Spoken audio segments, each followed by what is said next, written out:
Strap in and be prepared. Maybe I'll learn from your failures. That is what you could do. Yeah. Interesting guests. Kelly Graves, Mike Parker, Josh Pate, George Reiser, Ryan Lee, Yogi Roth, who said that Justin and I are smart. Sharp opinions. I think Dan Lanning sitting in his office going, you know what, fine, give us the toughest road to win the national championship. That's what it should be. Oregon State in their baseball program is still operating from a position of strength, even if they're independent. But here they are in the College World Series. And some smiles. It's iconic. We're not keeping score, but maybe we're keeping score. The fastest 60 minutes in sports is on the air. It's Danny Havel. When I wake up every morning, I say to myself, what can I do to make Baby J's life better today? Justin Grossweiner. Have I ever told you, Danny, that growing up I really loved ducks?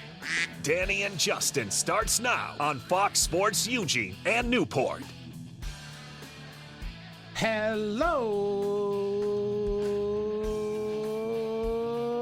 neighbors, and welcome high atop the Delta Shrine, the Crystal Palace of the Fox Sports Eugene and Newport studios, live from the Bigfoot Beverages studio. This is the fastest 60 minutes in sports talk for a Friday.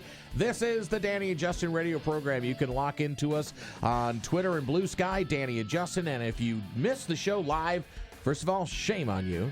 Of course, if you're listening to me right now, then you're listening to it live. But if you miss any part of it, have to step away for a minute, you say, you know what, I'd like to listen to Travis Rooke-Ley. Then you can join us on the podcast wherever you pod. All the platforms, meaning Spotify, iHeart, Odyssey. You got it. You know where you pod.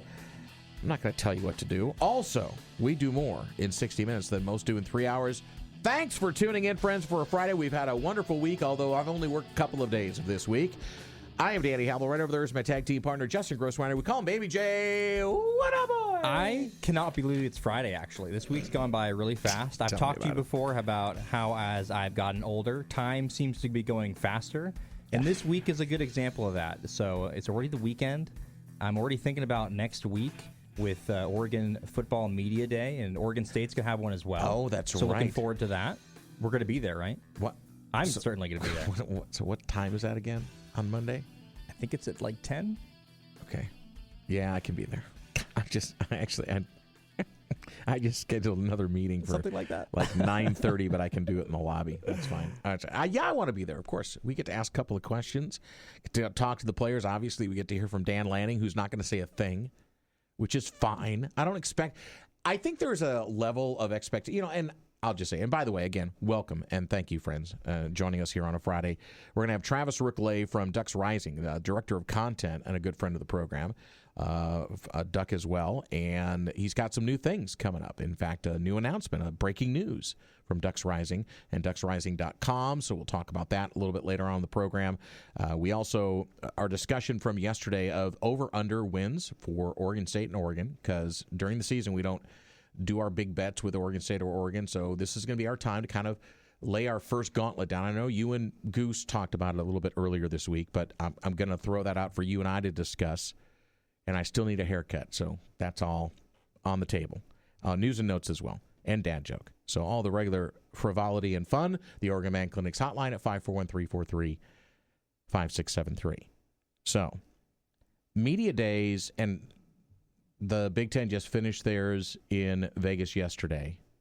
I don't know what people really expect out of media days, except it's, here we are, we're back, everybody loves us, so now we get to talk about football, and it kind of like unveils the season. But James Franklin was the spiciest of any of the coaches. He was with talking about some meat and potatoes issues of 8 games versus 9 games in conference play and the college football playoff. There was a lot of love you bro stuff going on down at Mandalay Bay in Vegas, between even coaches, and a lot of respect right now for each program until obviously you get your brains beat in during the year.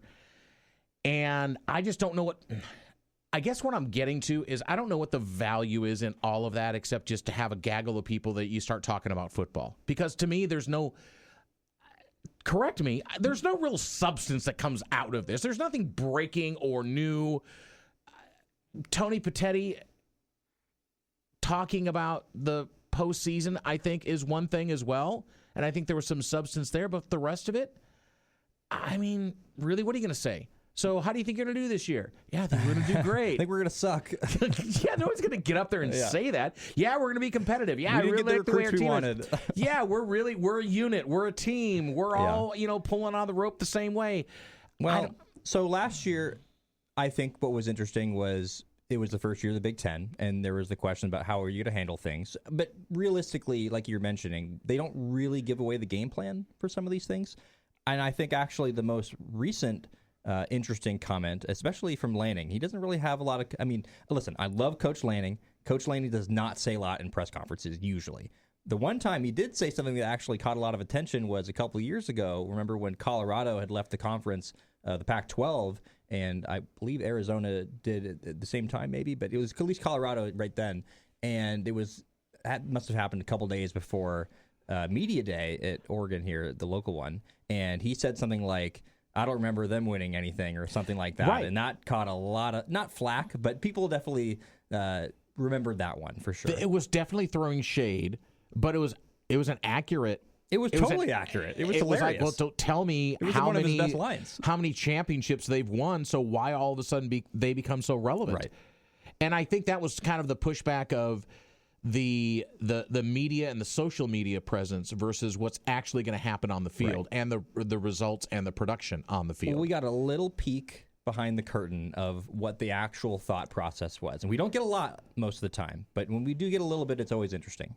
So that, again, when I think people put too much into, and Woody went down, and that's great. It was more about networking for us, and we've got some great contact information that we're going to be able to turn into guests for the program as we head into the fall, which is fantastic. But beyond that, I don't see the value of it except for just projections. And, I think Goose said it as well this week. It's just like we made it to football season. Mm-hmm. We got through the dry days of summer, and now we get to start talking about football, and let's predict who's going to end up where and all that. I mean, that's all conjecture. Well, all conjecture. Do you think we can learn, especially for this Oregon team? I think one of the actual bigger questions is the leadership and who's going to be the vocal leaders, especially because a lot of the guys that are returning are more lead by example type of guys. And so do you think that we can learn a little bit about the personality of the team and maybe who's stepping up in that leadership role, who's a little bit more comfortable being one of the faces of the team? And I think that, for instance, when Bo Nix came in, I got a sense really quickly that this guy was absolutely mature and knew how to be the forefront of a team and handle that pressure. And so I'm not sitting here and saying, hey, I knew right then that he was going to be Bo Nix in terms of what he was at Oregon, but I do think that there was an indicator of, hey, this guy knows how to lead a team. So I'm going to be interested to see how Dante Moore handles questions that are like, hey, are you the guy, basically? Because I don't think he's going to sit there and say, yeah, I'm the guy. But I think that how he answers that question will be more interesting than what he's actually saying. Well, answering the question is one thing. It's how the team acts and reacts. So I'll just throw a couple of names out for you. Because the biggest knock on these two players where they weren't vocal enough leaders. You know where I'm going, right? Marcus Mariota and Justin Herbert. The one knock on both those quarterbacks entering the NFL draft was how are they going to command a huddle? Because they never were seen as outright vocal leaders. They weren't the loud person in a press conference or had a demonstrative attitude on the sidelines where somebody was catching them on camera or such, yelling at a lineman or pumping up a receiver or a running back or such. Yet look how they turned out and look how they led those teams. Bo Nix is a great example of the other side of that, which is he was a leader both by action and by word.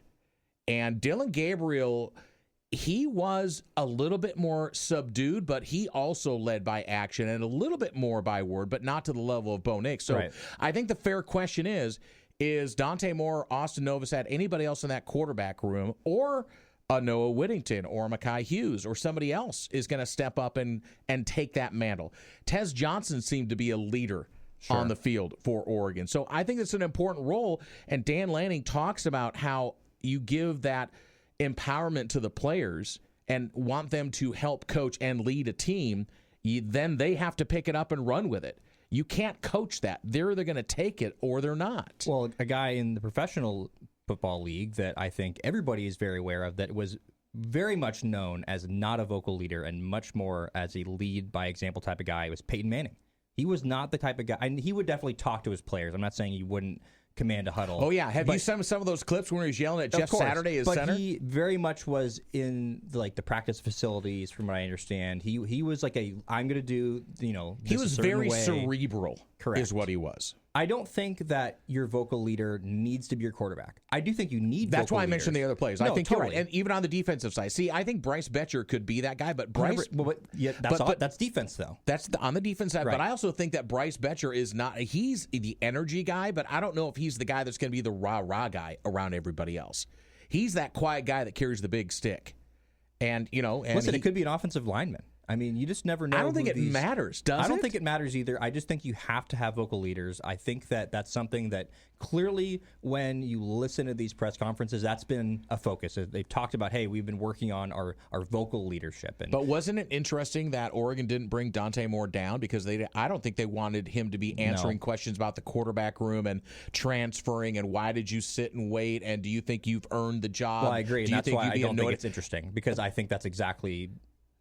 the point. There would have been a couple of reporters in that room. Reporters were already kind of asking questions that were not necessarily saying that Dante was the starting quarterback, but almost implying it. And on all the answers about that kind of stuff, Dan was basically saying, and Austin Novosad too, and Luke. So he's just not going to sit there and give away anything. And I think that we can all kind of understand that Dante Moore is going to be the starting quarterback. That's the assumption. But we don't actually know for sure, and I think it's still a competition. We'll find out when that first depth chart comes out ahead of the August 30th game, exactly where they're going to be at. And it could be, and Dan Lanning could do this as well, to kind of mess with people a little bit. And I don't think he will do it intentionally. It would be Dante Moore or Austin Novosad, or that's what Dante Moore plus every single position will be an or. I'm saying that will be an or. And then be. people will be able to sit and guess and wonder, okay, who's going to roll out? And I would not be shocked. I literally would not be shocked, especially if Oregon, and I don't want to get too far in the weeds in that first game because we got plenty of time to talk about it. But if Oregon goes up by a bunch and there's one guy that started, I would not be surprised to see the second guy get in, whoever it is, 1A and 1B. You know when we thought that was going to happen?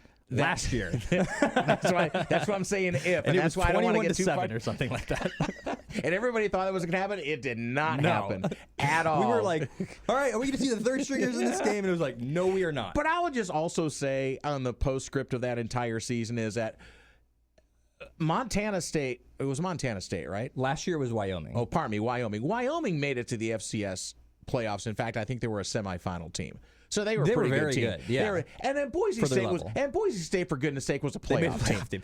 Okay, so they weren't like they were a couple of rollover patsies. Well, Achin-Genti wasn't quite as well known. I mean, people knew about him. Oh, he came out against Oregon. 100%. That might have been his breakout performance. And I think that we should use last year as a lesson. Fans have incredibly short memories, but let's not forget what things were like after that second game last year and all the questions about the offensive line. Oh, people were ready to jump off buildings. And, it's horrible. Where's Poncho going to play and all that stuff. So it worked out, didn't it? Especially since they won.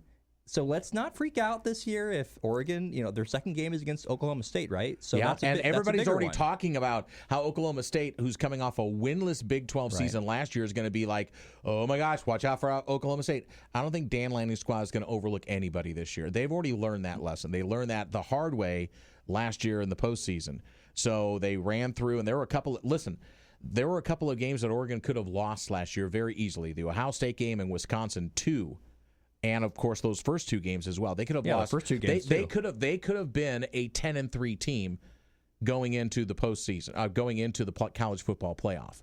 Very well could have been. It may have only been a 9-3 team if they would not have had if they wouldn't have gotten into the Big Ten championship game, right? Mm-hmm. So let's just put all that in perspective as we start rolling out the carpet for this next season. We're really late. Let's do news and notes, all right? Because we got Travis Rooke-Ley waiting in the wings from Duck Rising. We're talking about the new things that are coming up and coming on for the NIL group. At least 100 players, roughly half of the NFL 32 teams, face fines and possible suspension for allegedly selling their allotted tickets to this last year's Super Bowl.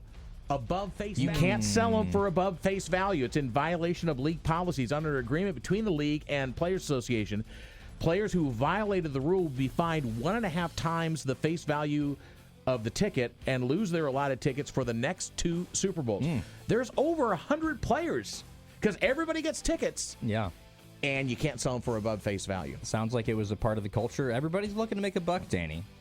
Apparently. So MLB trade deadline, some action has begun today. Yep. So the Yankees and the Mets, so we're in the city that never sleeps. So the Yankees, they traded for third baseman Ryan McMahon, and that's interesting, right? Because they were a team that is known for possibly being a suitor for third baseman of the Diamondbacks, Eugenio Suarez. So Ryan McMahon, he's a decent player. He was traded for a couple minor leaguers. They're going to take on his contract for the next couple of seasons.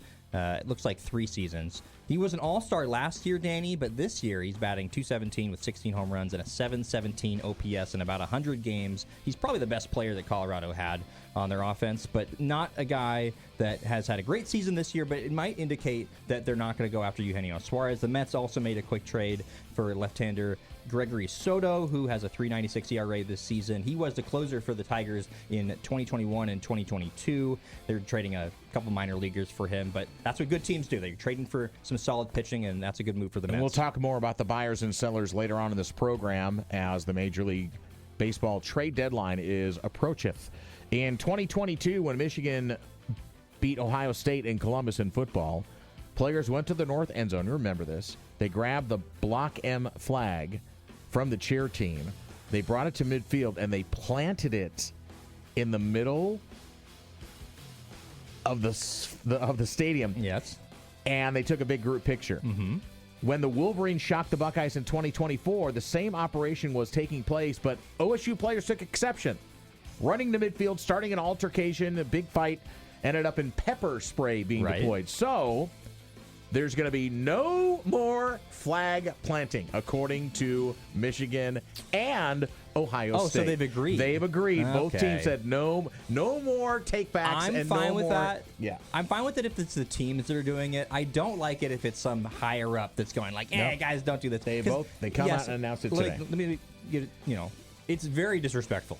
Yeah. But it's also not illegal. I don't think there's anything wrong with it, even though it is disrespectful. Just a sense of pride. It's just like it's a college football thing, right? Yeah. It's disrespect. What it is. Speaking of disrespectful, Lionel Messi does not care about the MLS All-Star game. Oh, yeah, and they've come back hard on him. They have. So him and Jordi Alba, who play for Inter Miami, they're going to be suspended for the first game after the All-Star game because they did not want to participate. They were named as All-Stars, and they just didn't want to do it. They're like, nah, a pass. Well, I can kind of understand. So MLS Commissioner Don Garber said, "I fully understand, respect, and admire his commitment." He's talking about Messi regarding participation in the All-Star game. We had to enforce the rule. It was a very difficult decision. So it's a league rule that states if they do not participate in the event without an approved medical reason, they are subject to a 1-game suspension. So not a great look for Messi, I have to say. Love the guy. Wish he would have participated in the All-Star game. Not that big of a deal, though, but a little unfortunate. So the dollar amount for the largest... I think we have the same story here. Okay, you go ahead then. You're talking about this the Caitlin Clark? Yeah, go ahead. Yeah, You do it. She is just set the record with $660,000, including the buyer's premium, in an auction for a one-of-one rookie card that was an autographed card, and that nearly doubles the record paid for women's card. Can you guess who it was that had the previous record? I can't. I don't have to guess because I have it right in front of me, but go ahead. Well, it was Caitlin Clark. You got some more details on it? No. It's $366,000. So there's another card, I guess, that is another rookie royalty WNBA release that they think might challenge the newly set record. Really? Is another one-of-one autographed card. So it seems like it's similar. I believe the card that was just sold was ungraded, and so that's submitted as a raw card, Danny, if you don't know what that means. I have no idea what that means. So they grade these cards and basically determine whether or not all the design is in the proper spot, and if it's a little over the left, it's a little over the right, you get a lower grade. So if it's like a perfect one, yeah, and so it's all about the print. Symmetry. So there's like luck involved with this, right? Or if there's little scratches on it, or if the corners are a little bit white, stuff like that. So that first card, I believe the one that just sold, was an ungraded card. So it's a raw card. If it was graded, it's much more valuable. So I believe this other card that they think could surpass it is a PSA 10, which means that it's a perfect card. See, and I still you do more of the card thing than I do, especially with the I'm Pokemon just learning cards. about it. Yeah, it's way over my head. It absolutely is way over my head. All right, there's your news and notes. Danny and Justin Radio Show. The fastest 60 minutes in sports rolls on here for a Friday. Thanks for tuning in, friends. Live from the Bigfoot Beverages Studios in Eugene and Newport. And when we come back on the Oregon Mechanical Clinics Hotline, it'll be from Ducks Rising and the Pride of Pomona. It's Travis Rooke-Ley joining us to talk. Well, there's a lot going on and some breaking news as the Ducks rise together on Ducks Rising, the NIL Collective, when we come back on the Danny and Justin radio program. MLB trading deadline is approaching, and we'll talk about the haves and have-nots. Who's a buyer, who's a seller? Last segment of the program. I know you've got some thoughts. Every time you say haves and have-nots, I think havels and havels not. Because we didn't have either one of you thinking about Abby in the studio the other day, so that was my really good fun. Yeah, I've only been back for a couple of days, so it wasn't fun, though. We were havels not for a few days. You were. Yeah, that's not necessarily a horrible thing.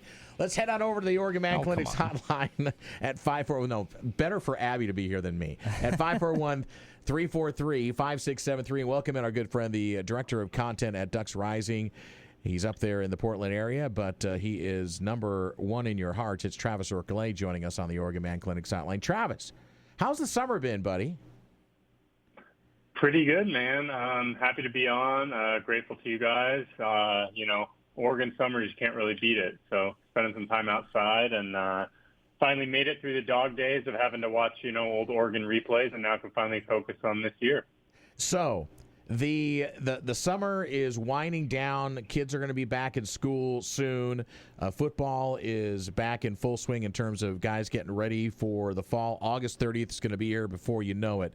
But there's been a lot of movement in the offseason. Now, obviously, in the NIL landscape is where you live with Ducks Rising. And go to ducksrising.com, and you can follow Travis Rooke-Ley at Travis Rook, Rookeley,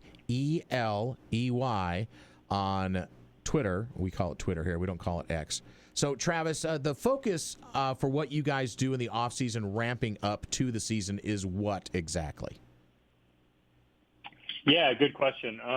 For us, there's kind of twofold. There's one, the NIL side of things, which means, connecting with staff, connecting with athletes, and making sure that we're, putting Oregon in general in the best position to succeed and, retain their athletes, bring in new athletes. That's kind of that retention and acquisition side of things. And then for us and our members, we're just trying to give them the best experience possible. We feel like we have, a very forward-thinking NIL entity of sorts. And what that means is, like, not only are we asking Oregon fans to be a part of this new age of college football, but we're not just asking for your dollars and saying, hey, thank you, we'll see you next season. Like, we want to offer our members something. So we're doing, Q&As, interviews with staff, with athletes. We're providing weekly updates on recruiting, team news, summer workouts, which freshmen are standing out, all the above. So,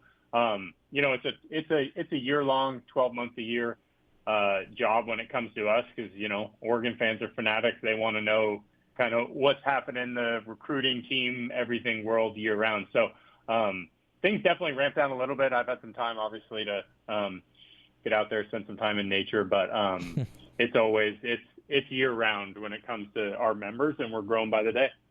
Big Ten Media Days over the last few days, not necessarily the most exciting, you could say. I know you've been following along. I'm looking at your Twitter here. Any big takeaways from you from what you've seen, any of the teams in the Big Ten, not just including Oregon?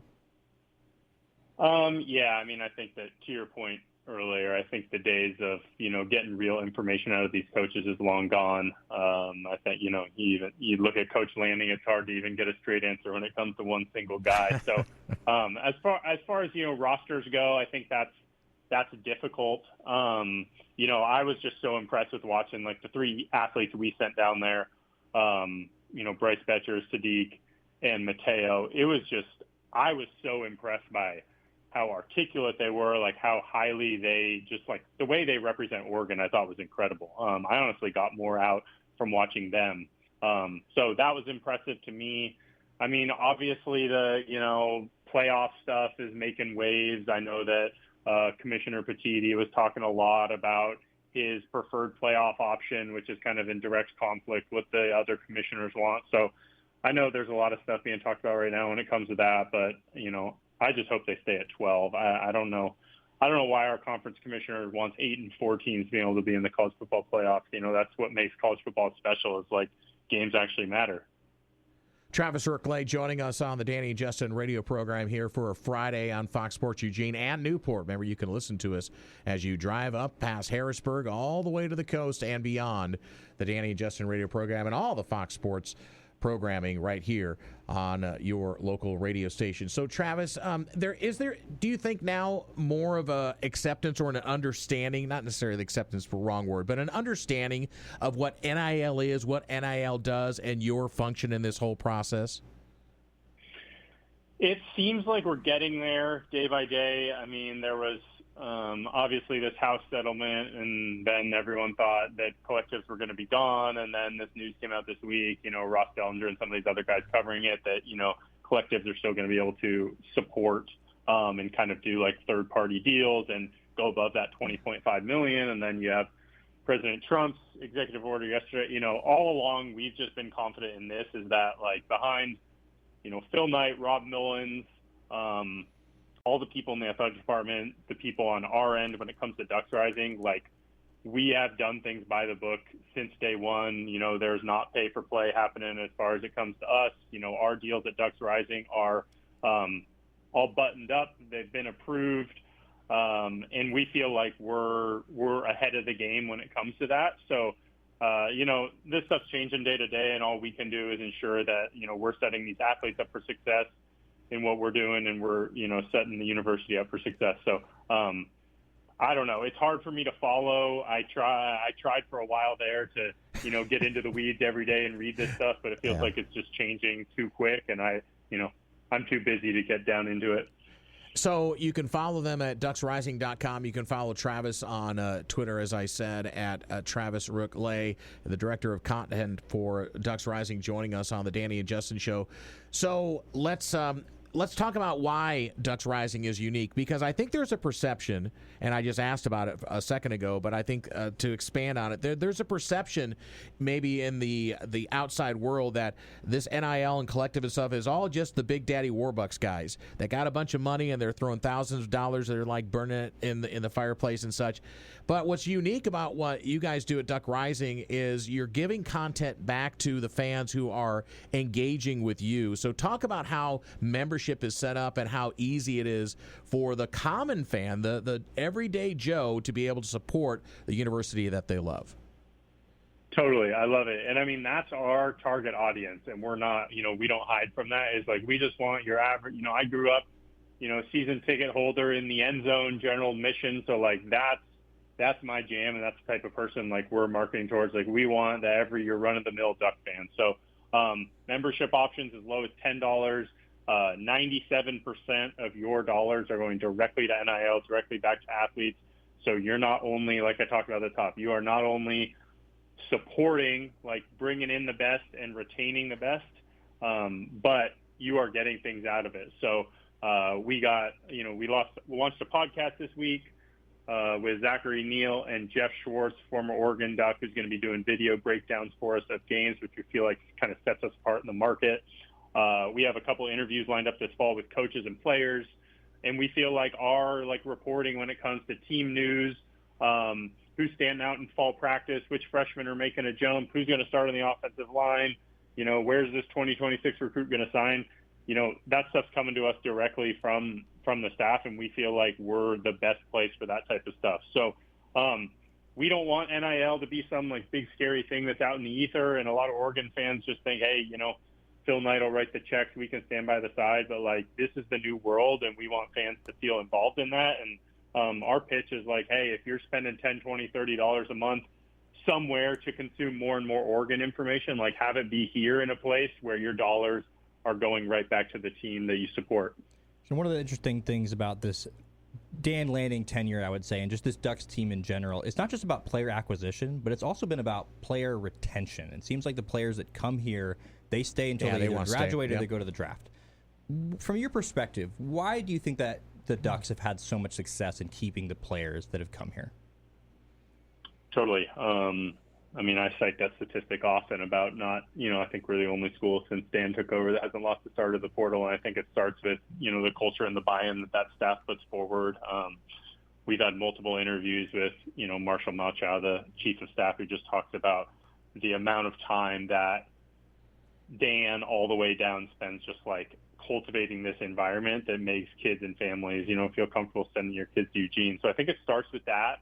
I think there's like honesty and transparency that happens when it comes to like players and relationships with players that sets them apart that's also unique. But I think the structure and accountability and transparency when it comes to NIL is huge as well. I mean, I can't count the amount of times I've heard this offseason, you go to Twitter, you go to message boards where fans are upset that we didn't match an offer for a big-time recruit or pay X amount of dollars for this guy. And I think this staff, better than anyone I can think of, does the best job of not deviating from the plan when it comes to what we think the guy's worth, what we should pay him, how that structure works amongst our team.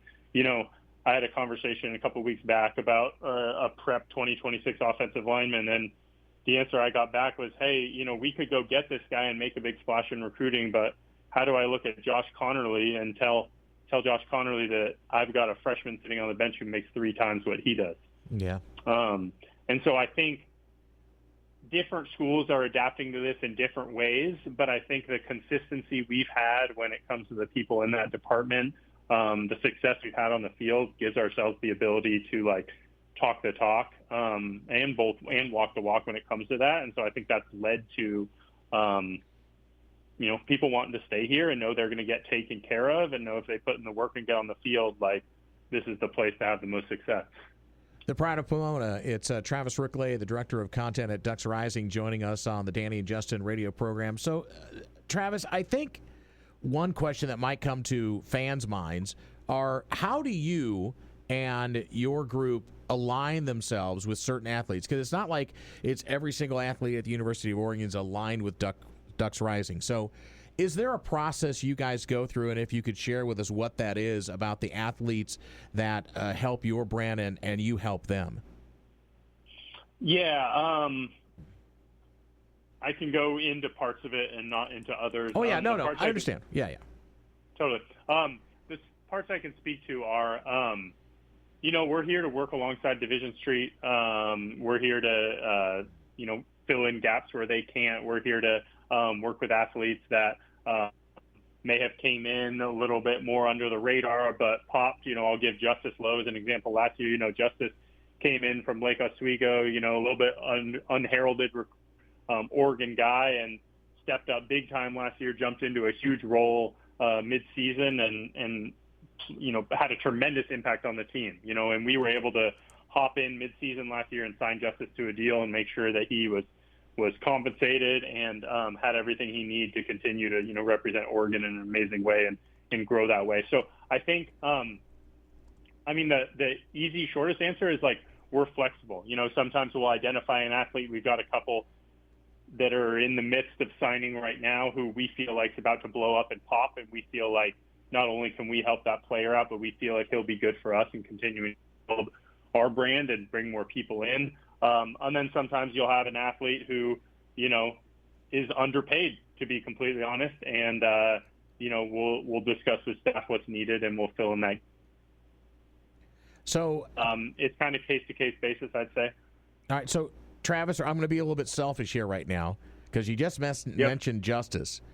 And we were big fans of him last year, and we talked him up a lot on this program. And we heard from a lot of the players post-practice how good, and in post-game pressers, how good Justice was on the gaming side of things, on the college football platform. So here's my ask. We've got a pretty good gamer here, too, with Baby J. We want to set up a charity match, one-on-one, between Justice and Justin, and we'll put up the coin for charity, and a winner-take-all match. All right, let's do it. Okay, all right. Let's get it around. We're gonna talk off air about it. I kind of put it out there, so it's kind of like the kid asking if his best friend can stay over for dinner with mom right in front of mom. It's like mom's not going to say no. So let's see if we can work it out, and we'll get all the legalities worked out. But we think that would be fun to do. You have my word. I will text Justice the minute we get off this call. That is fantastic. All right, so as we wind things up a little bit, so the easiest way for fans to get engaged, and by the way, Cadillac Zach Neal is going to be a great addition to what you guys do. Now, obviously, Jeff Schwartz, who's on the Fox Sports platform as well. Great ads, great content. You keep adding things in, so the value is there for fans. You talked about how low entry fee it is to get in there and be able to access all this content. So, I mean, how best can they reach out to you and figure out how they can get involved? Totally. My email is on the ducksrising.com website. Okay. You've mentioned my Twitter handle a couple times, at Travis, Rookeley on Twitter. My DMs are open, DM anytime. Like, we're not only looking for members, which we're growing by the day, but we just signed up a couple sponsors. We just added a couple board members. So, like, our sole mission is people who are passionate about Oregon. This is your place to get the best info, but also support Oregon. So any of those veins, let's connect, let's talk, let's get you involved. We feel like this is the future of college athletics. So it's a place to be. So one last question, and it's going to be a setup question. Over-under win total for Oregon this year?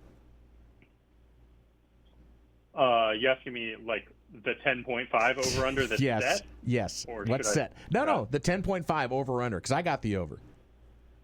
Yeah, that counts postseason, right, too? Yeah. Yeah, over. Okay. That's what I see. I mean, stuff can always go wrong in college football, but, sure. You know, if we're to lose more than 2 regular season games, let's just say something went wrong, and I'm never going to assume something went wrong. Okay.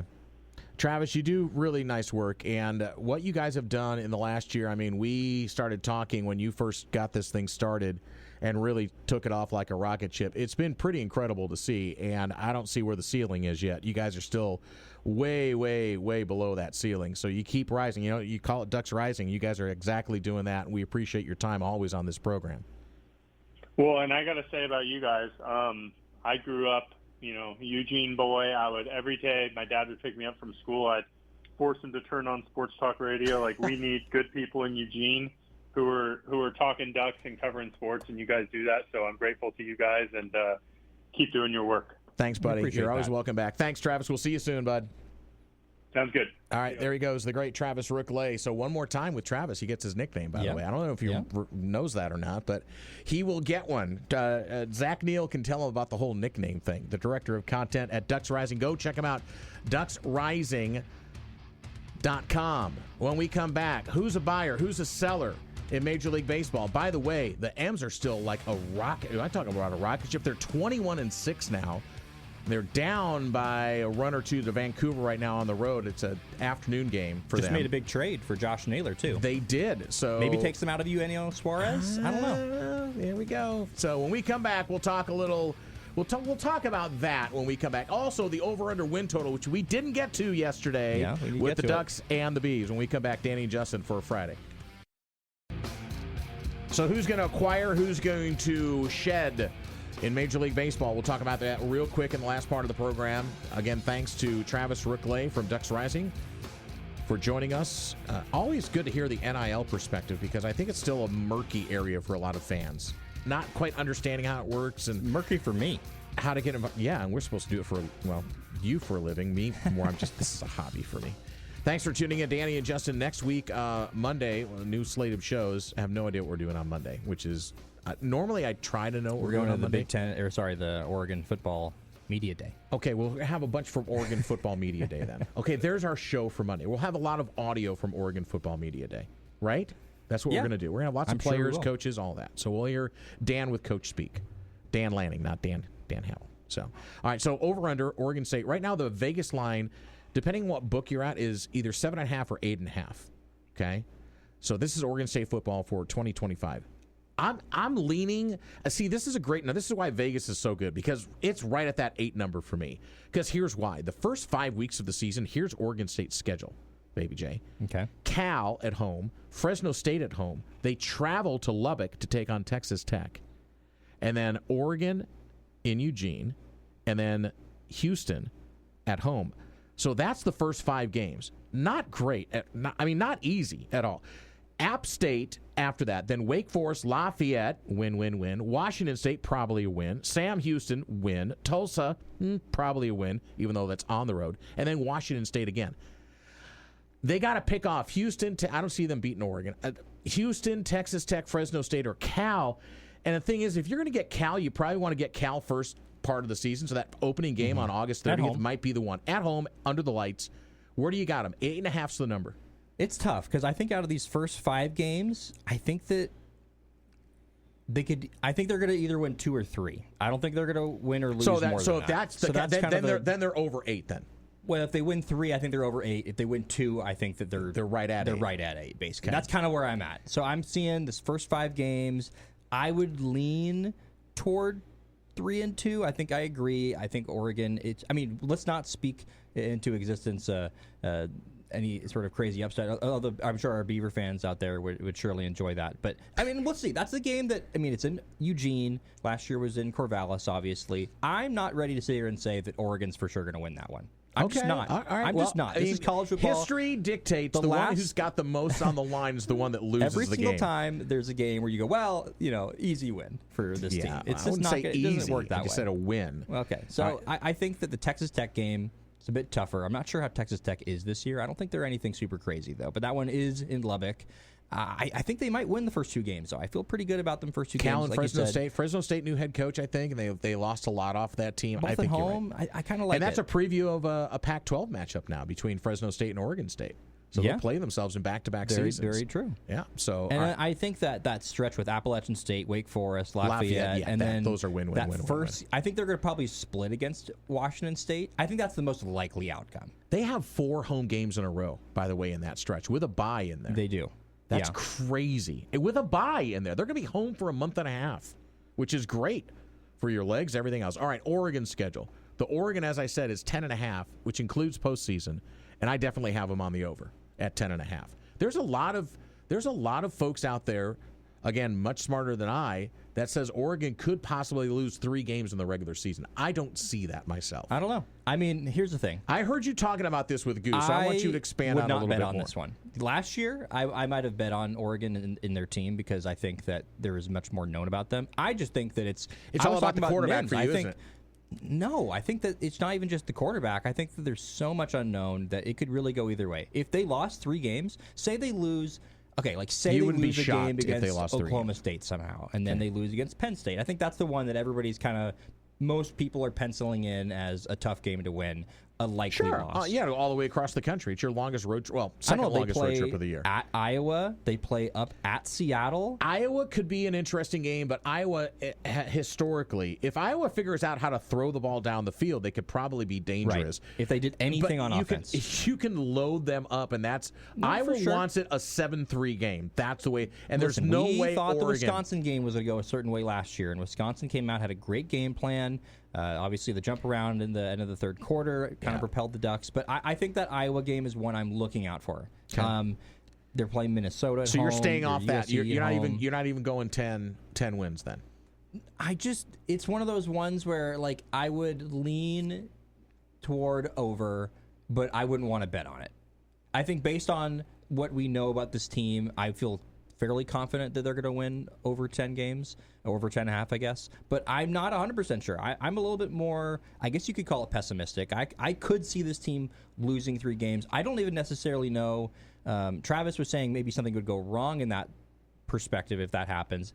I'm not so sure. I'm not so sure that that's sort of not the ebb and flow of a college football program at this point, where, yes, Oregon is trying to be one of those programs that wins every year and wins and is undefeated every year. But I just don't think that's super realistic, especially in a year like this where there's a ton of turnover. And I'm not saying it's going to happen. They are reloading, and they reloaded with a lot of really good talent, but there's more unknown about this team than I think over the last 3 or 4 years. Time will tell, but I think that last year an anomaly to have an undefeated regular season. And George Reister was saying this at the during the draft, right, when we had our broadcast there. It was like, you just can't expect that every single year. No. And it probably won't have that. Listen, Oregon's going to lose a game along the way. And sometimes, and look at Ohio State, sometimes it's not necessarily a bad thing. It does not eliminate you like it used to in the We're old not used college. to this yet. No, in the BCS, you lose one of those games, especially late in the year. Even the college You're football playoff. done. Yeah. You're done. Not anymore. Not anymore. All right, so there we go. So I'm still taking the over at 10.5. So I think they're going to win 11 games. I'll take the over. But I'm not going to talk you into. Don't talk you into. Like, It's fine. If you're going to hate yourself if you run the tape back and you went back on yourself. If you told me, hey, you got to choose one, I'm not going to say the scenario that usually we say, but I would pick over. That being said, I wouldn't want to bet on it. You're hedging your bets. All right, Major League Baseball. The standings look like this. Coming into today, Blue Jays in first in the East, 4.5 games over the Yankees. Red Sox 6.5 back. Central Tigers with an 8-game gap between them and the Guardians. The Royals 9.5 back. Astros lead in the West, 5 games over the Mariners, 7 games over the Rangers. In the National League, Mets a half-game lead, much tighter in the National League, by the way. Half-game lead over the Phillies, 10 clear of the Marlins. Brewers a game up on the Cubs going into today. That's been a dogfight. Central is very competitive. And in the West, it's the Dodgers. Even though they've slid, they're still 5 games up on the Padres, 6 on the Giants. And we've got like a minute and a half here, Justin. Who's going to be buying? Who's going to be selling? I think the Yankees are going to be buying. Phillies are going to be buying. Tigers are going to be buying. Mariners are going to be buying. Padres probably going to be buying. Blue Jays buying. And I think the Cubs should be buying. I don't know if they will, but I think they should. They absolutely will. I think that they have no choice but to buy. And unfortunately, it's the seller's market, like we said. I think that if you... So who on the Braves or the Nationals, Cardinals, Pirates, who do you want off of there? Well, the Braves have plenty of guys you want, I would say. Austin Riley would be the number one guy on my list at third base. I think that there's a number of pitchers on these teams. I think that the Giants... Everyone's going to go after arms. They always do. Right. I think that the Giants have some decent pitching. One guy, Dylan Cease, even on the Padres, who are supposed to be a buyer, is apparently a guy that's being listed as a maybe guy that could be sold. Former Eugene Emerald, by the way. Yeah. But I think that there's going to be many more buyers than sellers. I think it'd be much easier to talk about the sellers. I think that the Marlins, Braves, Nationals, Pirates, Diamondbacks, Rockies, all clear sellers in the National League. Other than that, I think teams will be buying. Just really quickly, I think that the Sox, Which White Sox, okay, White Sox, Angels, Athletics, all sellers. I think that there's going to be one team or two that is like 2 or 3 games over that'll just decide that they're going to do it, and it's going to be a bad look for the locker room. But I think that management-wise, you have to do it. If they make themselves better, yeah. And Seattle kind of did that last year, and they were questioned on it, and they came out really strong at the beginning of this season. Players that's are exactly going to be really what upset happened. when that happens, but it might just be the best move. Right. July 31st deadline for the trade in MLB, and that will be exciting for us to watch. Oh, a joke! I got fired from the bank today. A woman asked me to check her balance, so I pushed her. Dad jokes! I just saw this one. I'm so happy that we closed the week off like this. What do you call 100 little sheep rolling down a hill? I don't know. A landslide. Oh, it was a landslide. I'm going to use that one after one of these Oregon State games. A landslide. Are there any Lambs mascots out there? I don't know. There's got to be. Oh my gosh, a landslide. I'm gonna feast on that one for a couple of days. All right, next week, full week of shows with both Justin and I in studio. Is that right? As far as I'm aware. Well, as long as we don't fall ill or anything like that. Yeah. And then you're going to be gone for a day or so the following week. I'm going to be gone 3 days, I believe. Oh. I think I'm going to be gone Wednesday, Thursday, Friday of the next week. Shocking. All right, well, buddy, nice show this week. Nice job. Back on Monday. Put a smile on your face, someone else. So do you. God bless. Thanks for listening. For Baby J, I'm Danny. Peace.